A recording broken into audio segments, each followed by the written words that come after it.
Muy buenos días. El tema que vamos a conversar en la reunión clínica de hoy es vitrectomía en pacientes con glaucoma. Es muy frecuente que el especialista en retina tenga que compartir pacientes complejos con el especialista de glaucoma. Especialmente se requiere el manejo multidisciplinario en casos complejos de glaucoma secundario, por ejemplo, glaucoma neovascular o glaucomas postquirúrgicos como secundario al uso de aceite de silicona. El tema de glaucoma y retina es extremadamente amplio y es importante definir grupos de pacientes. Están los pacientes que tienen glaucoma y que desarrollan una enfermedad retinal que requiere cirugía, como por ejemplo desprendimiento de retina. Por otro lado, están los pacientes operados de retina que evolucionan con glaucoma. Y por último, están aquellos pacientes que han tenido complicaciones en su cirugía de glaucoma y que para resolver esas complicaciones requieren cirugía vitreoretinal. En esta presentación hablaremos del primer y segundo grupo. Existen pacientes que se operan de vitrectomía y desarrollan hipertensión ocular y glaucoma. Este tema fue desarrollado por la doctora Satt en reuniones anteriores, por lo tanto, someramente recordar que aquellos pacientes que presentan hipertensión ocular puede ser secundaria a hemorragia vítrea e inflamación, al uso de implante episcleral en la cirugía convencional de desprendimiento de retina, al uso de tamponamientos como gas intraocular o aceite de silicona, o en forma tardía también se ha descrito el desarrollo de un glaucoma primario de ángulo abierto años después de la vitrectomía, especialmente en pacientes pseudofáquicos. Por otro lado, existen pacientes que desarrollan hipertensión ocular y el tratamiento es la cirugía vitreoretinal, como por ejemplo en pacientes que desarrollan glaucoma secundario a células fantasmas, en pacientes que han tenido restos de núcleo o restos de corteza en una cirugía complicada de catarata, en aquellos pacientes que han tenido su luxación del cristalino y han desarrollado glaucomas por estrechamiento de la cámara anterior, en aquellos pacientes que han desarrollado un glaucoma misdireccional o complicaciones infecciosas secundarias a la cirugía de glaucoma. Sobre estos dos últimos temas vamos a desarrollar algunos casos clínicos. El primer caso que les quiero mostrar es el de un paciente de 81 años, cardiópata, con antecedente de glaucoma primario de ángulo abierto de larga data, que estaba estable usando hipotensores tópicos, primero Timolol XE y posteriormente Azarga. Este paciente consultó por disminución de visión, se le diagnosticó catarata en ambos ojos, estaba miopizado con miopía de menos 3,5 y menos 3 respectivamente, y en el ojo derecho se le diagnosticó además una membrana epiretinal.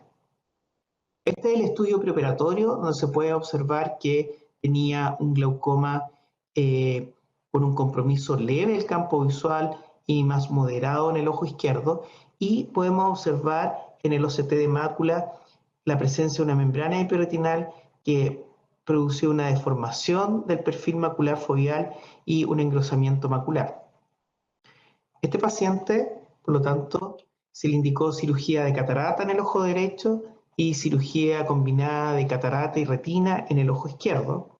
Y 6 meses después se encontraba estable, con presión intraoculares controlada y con buen resultado visual.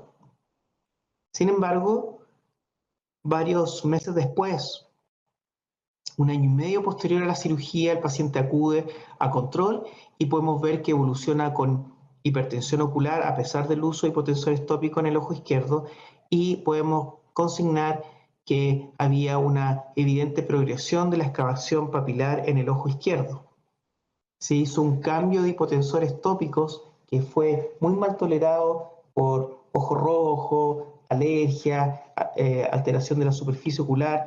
Posteriormente se cambió a monoprostubo. En este momento ya estaba siendo manejado por el especialista en glaucoma. Aquí podemos ver en esa oportunidad cómo se ve la evidente progresión del deterioro en el campo visual y la obtención de una recuperación de la anatomía macular después de la cirugía de vitrectomía. Este paciente fue seguido por algunos meses y dado que no estaba tolerando muy bien la terapia tópica máxima, se decidió realizar una cirugía de glaucoma. En este paciente lo que se decidió fue implantar un tubo de POL, afortunadamente logrando una adecuada control de la presión intraocular y estabilización de su campo visual. Es muy interesante consignar que no existe mucha literatura que evalúe la cirugía de membrana epiretinal en pacientes con glaucoma previo. Todos tenemos pacientes, como lo que se muestra en esta fotografía, que evolucionan favorablemente después de una cirugía con mejoría de la agudeza visual y de la anatomía macular. Sin embargo, en este artículo retrospectivo, recientemente publicado, evidencia que hay que tener particular cuidado con este tipo de pacientes. Aquellos pacientes que evolucionan peor después de una cirugía de vitrectomía y son específicamente aquellos pacientes que tienen campos visuales con una pérdida severa, con defectos muy centrales y que tienen una alteración preoperatoria evidente con distorsión de la arquitectura macular y con quistes intrarretinales en la capa nucleares interna. Son estos pacientes que evolucionan peor, como el caso que se muestra acá, en que disminuyó la agudeza visual postoperatoria y tuvo una disminución disminución del campo visual. Por lo tanto, recordar que tendrían peor pronóstico aquellos pacientes que tienen defectos de campo visual avanzado. Estos campos visuales amenazan la fijación y que existe presencia de microquistes en la cápsula nuclear interna. Y un aspecto controversial a discutir es la conveniencia de hacer o no hacer un peeling de membrana limitante interna en aquellos pacientes que tienen glaucoma avanzado. El siguiente caso es totalmente distinto. Este es el caso de una paciente de 83 años, hipertensa, diabética, con antecedentes de haber sido operada hace muchos años de cirugía de catarata y haber recibido una trabeculectomía con mitomicina C hace muchos años, y consultó en nuestra clínica con ojo rojo, dolor agudo, un día viernes en la tarde, con dolor muy intenso y disminución de visión. El examen era difícil porque estaba con mucho dolor, tiene una agudeza visual de movimiento en mano, se podía ver que la ampolla estaba inflamada, presentaba hipopio y una turbidez vítrea que apenas permitía vislumbrar la retina. Se hizo el diagnóstico de una endoftalmitis aguda secundaria a una infección de la ampolla y se recomendó cirugía vitreoretinal urgente. Pocas horas después, a las 20 horas, se realizó un lavado de cámara anterior y una vitrectomía parsplana. Se logró tomar una muestra de cámara anterior y de cavidad vítrea. Se realizó una vitrectomía central muy cuidadosa con parámetros controlados para evitar que la ampolla se rompiera por hipertensión ocular. Se administraron antibióticos intravítreos, dexametaxón, vancomicina y ceftazidima, y me parece que en este caso fue muy importante el hecho de haber podido tener la oportunidad de realizar la siembra de la muestra inmediatamente en pabellón. Eso permitió obtener un cultivo. El cultivo mostró un estreptococo sensible a vancomicina. Afortunadamente la paciente evolucionó satisfactoriamente con control de la infección y de la inflamación intraocular. La paciente salvó su ojo y posteriormente ha sido seguida durante muchos meses, y este es el aspecto 24 meses después de la cirugía, donde podemos observar que la paciente tiene un campo visual reducido en los dos ojos, presenta un glaucoma muy avanzado con un gran daño en el nervio óptico. Sin embargo, es funcional, le permite deambular y ser independiente, y si bien ha desarrollado membrana epiretinal en ambos ojos, la paciente y la familia desean mantener una conducta expectante. Además, se la ha mantenido muy lubricado y está muy atenta a consultar en caso de cualquier signo sugerente de una nueva infección de la ampolla. Muy importante tener en cuenta que la infección de la ampolla puede ser hasta el 2% de los pacientes operados tras trabeculectomía. El uso de antimetabolitos, sobre todo el uso de mitomicina C, es un factor de riesgo, sobre todo en aquellas ampollas muy delgadas, avasculares y que pueden tener microfiltraciones. En aquellos pacientes hay que educarlos para una consulta precoz. Por ejemplo, en la paciente, en nuestro caso, estuvo 3 días con molestias, lo cual es muy importante educar a los pacientes a que consulte precozmente, ya que el tratamiento tópico agresivo, incluso oral, puede evitar que una infección de la ampolla se desencadene una endoftalmitis. Estos son ejemplos del hospital, donde podemos ver acá un severo compromiso inflamatorio de la ampolla con gran inflamación intraocular secundaria a una inflamación de la ampolla y en este caso a una inflamación del tubo. Podemos ver acá cómo se produjo la extrusión del tubo y generalmente en posiciones en este caso inferiores. Con respecto al uso de vitrectomía en endoftalmitis post cirugía de glaucoma, no hay estudios prospectivos. Los gérmenes son mucho más agresivos que en la cirugía de catarata, por ejemplo, con mayor incidencia de estreptococo y gram negativos. Sin embargo, se recomienda usar vitrectomía ya que permite obtener una muestra adecuada, permite una reducción de los microorganismos y las toxinas y materiales inflamatorios. Es una cirugía compleja, de difícil visualización y recomendamos que ojalá se logre la siembra de la muestra en pabellón. El tercer caso que les quiero mostrar es de una paciente que tuvo una evolución muy postoperatoria interesante. Esta es una paciente que previo a llegar a la clínica tenía antecedentes de una iridotomía en ambos ojos y había sido operada de catarata en el ojo izquierdo. Al examen de ingreso se le diagnosticó un cierre angular primario en el ojo derecho y un glaucoma primario de ángulo cerrado en el ojo izquierdo con esta terapia y posteriormente, dado que no se lograban obtener presiones intraoculares adecuadas, se recomendó hacer cirugía de trabeculectomía con mitomicina C. La paciente evolucionó rápidamente con un daño importante en la pérdida de la cámara anterior. Podemos ver que la cámara anterior está estrecha, o sea, con un aumento de la presión intraocular y se ha miopizado. Interesante que el fondo de ojo es normal porque en estos casos es importante descartar complicaciones como desprendimientos coroidíos hemorrágicos. Y esta paciente fue manejada en forma médica con hipotensores, midriáticos y ciclopégicos. Aquí podemos ver otro dato muy interesante, es que existe un aplastamiento de la cámara anterior y una pérdida de la profundidad de la cámara anterior que es difusa, a diferencia de los pacientes con bloqueo pupilar, y en este caso tenía una iridotomía periférica permeable. El estudio con VM fue compatible con un glaucoma misdireccional y al 10º día se intentó hacer tratamiento con láser a través de producir a través de la iridotomía periférica, poder romper la hialoidea anterior. Sin embargo, dado la persistencia del cuadro clínico, me invitaron a conocer a esta paciente y en conjunto con su médico tratante decidimos realizar una vitrectomía parsplana. Esta cirugía consistió en una amplia capsulectomía posterior, en una vitrectomía central y periférica, y también se realizó una iridosonulohialidectomía periférica en 2 horarios con el objetivo de dejar un ojo unicameral. También se realizó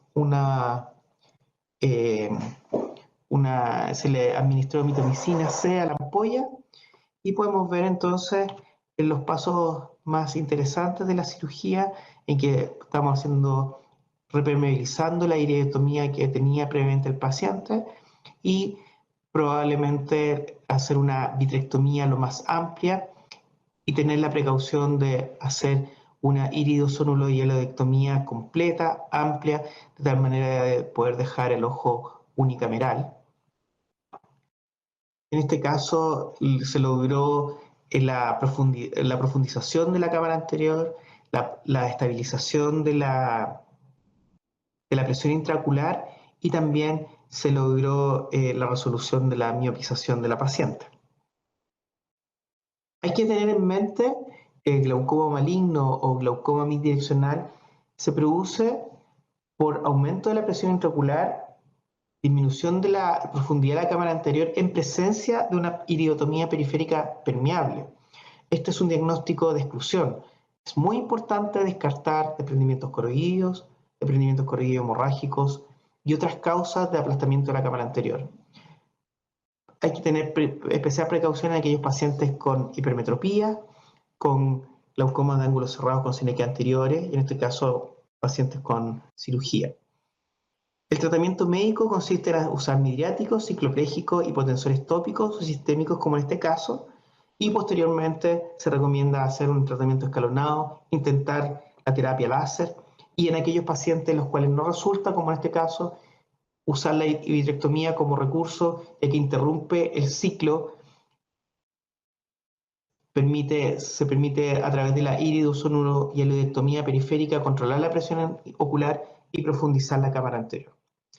Por lo tanto, a través de estos 3 casos clínicos hemos querido mostrar cómo la vitrectomía viene a resolver problemas de pacientes con glaucoma.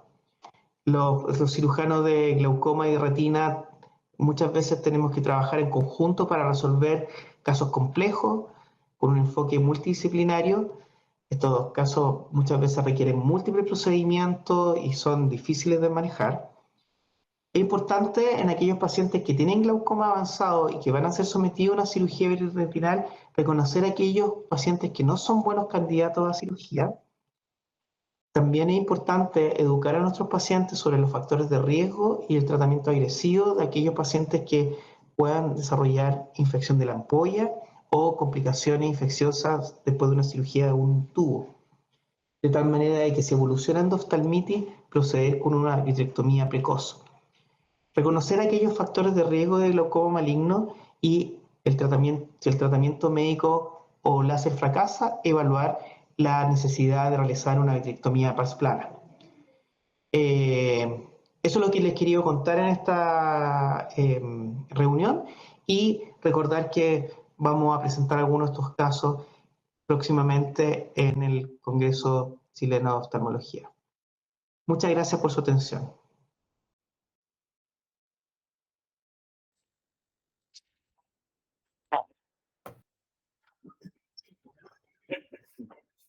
Oye, bueno, agradecer, la verdad que ha sido muy, muy interesante la presentación de Gonzalo. Esto de, digamos, conectar 2 especialidades es una situación que muchas veces nos falla en la práctica. Especialista en retina, yo muchas veces, y lo digo en forma por pecados personales, muchas veces vemos solamente en nuestro propio reducto y nos falla esta visión multidisciplinaria a la cual muy bien ha aludido Gonzalo. Creo que la cirugía de vitrectomía, la cirugía de glaucoma, en ambas direcciones tienen mucha, mucha interrelación y yo creo que es fundamental conocer todas estas complicaciones que pueden darse el paciente que muchas veces nos toca manejar en conjunto. Es conocido el tema de, por ejemplo, que nos lo tocó Gonzalo hoy día, lo mencionó solamente, pero del aceite de silicona, los problemas que tenemos, o que tienen, mejor dicho, los glaucomatólogos, después de que nosotros hemos solucionado un problema de retina o no, que hemos dejado el aceite de silicona en el ojo porque no es posible sacarlo. Sin embargo, genera a nivel de nuestros especialistas en glaucoma un problema bastante, bastante complicado. Lo mismo con todas las variaciones de complicaciones de cambios en la cámara anterior. Él muy bien hizo mención al glaucoma bidireccional, Muchas veces también están los aplastamientos de la cámara por efecto del gas. En otras oportunidades hemos tenido casos de gas mal calculado que han llevado a la ceguera del ojo. En fin, hay una serie de complicaciones derivadas de la cirugía de vista que tenemos que tener muy en mente en términos de cómo afectan al trabéculo, cómo afectan la cámara anterior, y por lo tanto debemos tener siempre en mente esta interrelación entre ambas especialidades. Así que por eso quisiera felicitar a Gonzalo. Me ha parecido muy novedoso el enfoque que ha presentado de estas complicaciones de la vitrectomía. Así que realmente interesante. Muchas gracias. ¿Te ofrece la palabra? Yo, pues, Germán. Adelante. Ya, oye, bueno, yo de verdad me adhiero a las felicitaciones a Gonzalo porque ha sido extraordinariamente interesante, muy estresante escucharlo, pero muy interesante. En particular, quisiera referirme al segundo caso, que es muy importante destacar que esta paciente, por lo que hablábamos con Gonzalo inicialmente, fue un paciente que consultó un viernes en la tarde. ¿Ah? La base que tiene una trabeculectomía previa y que hizo una infección endoftalmitis y que fue solucionada el fin de semana. Entonces, estos pacientes, digamos, si no hubiera una atención, digamos, un viernes en la tarde o un sábado en la mañana, como suele ir Gonzalo en la clínica, son pacientes que pueden perder su ojo fácilmente. Entonces, la oportunidad de tratamiento es una cosa sumamente importante. Y logró salvar un ojo que fue un pronóstico realmente muy reservado. Así que lo felicito en ese contexto. Con respecto a la presentación de un 2% de infección en los tubos de Paul, resulta alarmante también porque efectivamente las infecciones son sumamente severas y difíciles de manejar. Ahora, con respecto al último caso que presentó, nosotros hemos tenido casos de glaucomas malignos en la clínica y quisiera destacar de que uno de ellos, por ejemplo, fue 13 años después de una cirugía de catarata, 13 años después. O sea, hay pacientes que demoran mucho en manifestar este tipo de condiciones y en todos los casos que hemos tenido, que son 3, la solución fue efectivamente crear un sistema unicameral, digamos, que resulta bastante efectivo. Así que me parece muy interesante, ha tocado muchos temas entretenidos e interesantes. Y yo creo que esto hace una reunión realmente muy completa. Así que lo felicito. Muchas gracias. Sí, estos son casos atendidos acá en la clínica, en que hemos compartido estos pacientes con otros colegas. Y eso muestra un poco la interrelación que se está generando con los otros especialistas.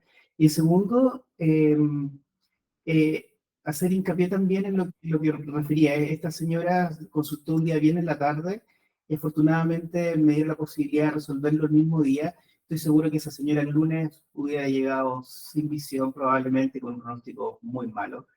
Y insisto en la importancia de poder sembrar en el paciente, porque he tenido en otra oportunidad en otras partes que el paciente se va con una muestra del vitrio turbio a la clínica y muchas veces por la hora o porque llega tarde, no lo siembran inmediatamente y el paciente después llega con un cultivo positivo cuando clínicamente era evidente que era una endoftalmitis infecciosa.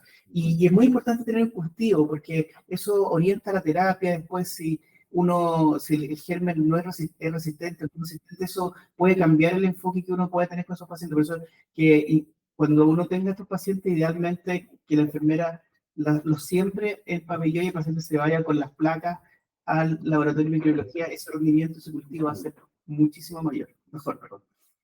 Sí.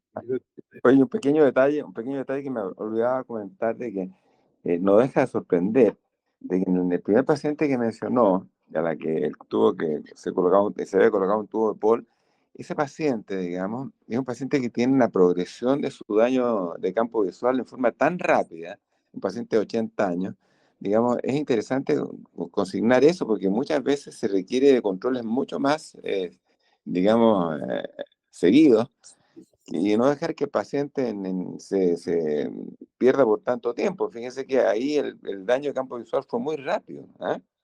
Ese caso es muy interesante porque yo lo conversé mucho con los colegas de glaucoma que les mostré a ese paciente y ellos me decían que si bien al examen previo tenía una excavación de 0,7, si uno revisa los CT con detalle, revisa el campo visual, no tenía un gran compromiso el campo visual, pero él me decía que es un nervio óptico que estaba como muy al límite, o sea, en esa curva de estructura y función de la caída del campo visual, cuando progresa un poco la excavación de la papila, se compromete en forma importante el campo visual.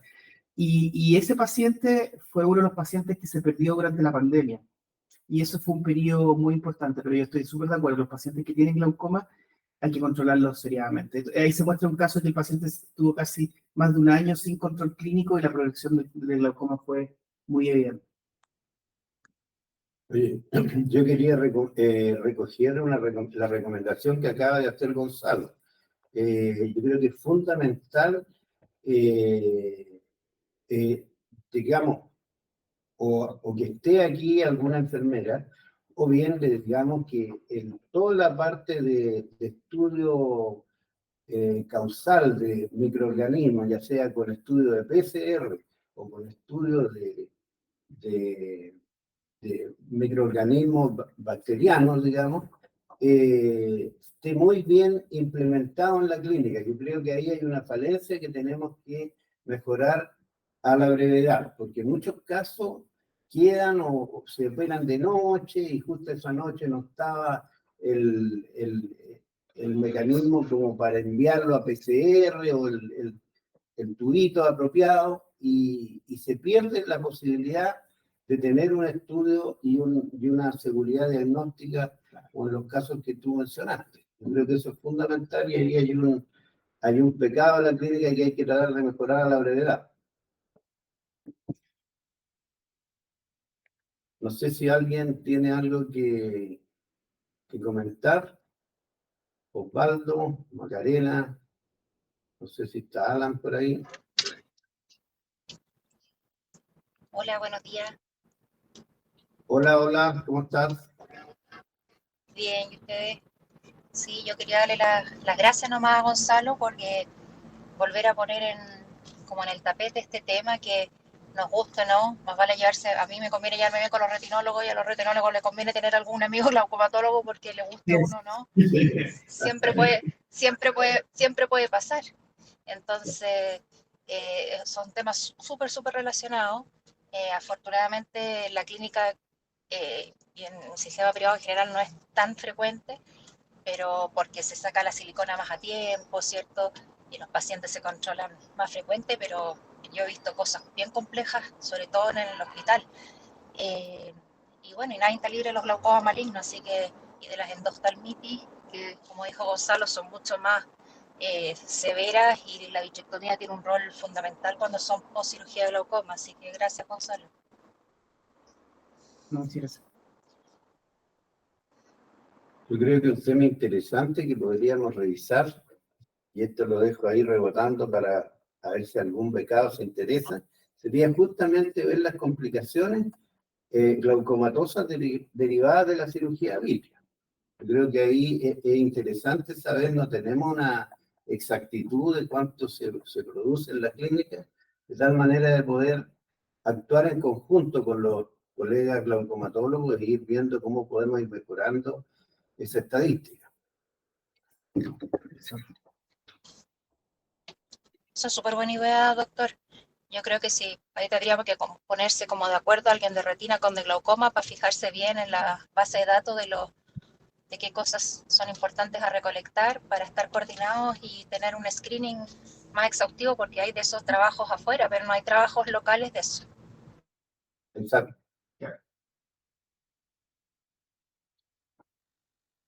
Solamente mencionar que me gustó que Gonzalo comentara a propósito del glaucoma por ser la fantasma, porque nosotros en Chile me tocó presentar la segunda investigación en el mundo sobre el glaucoma por ser la fantasma hace muchos años, o sea, los que somos tan viejos, y es interesante que aparezca consignada como una opción de la vitrectomía, que es el único tratamiento realmente efectivo para eso. Así que es interesante. Tengo fotos que le puedo facilitar porque es muy, muy entretenido verlas, hacer las fantasmas, digamos, muy, muy bien graficadas.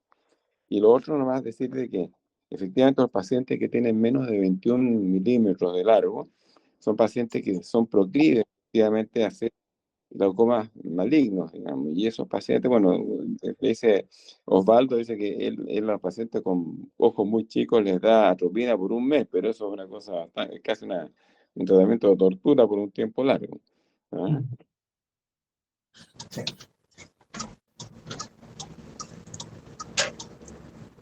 Ok, bueno, oye, muchas gracias Gonzalo, la verdad es que muy, muy interesante la presentación y ojalá que podamos hacer algo en conjunto estudiándolo, por lo menos la cantidad de casos de glaucoma post vitrectomía que hay en la clínica.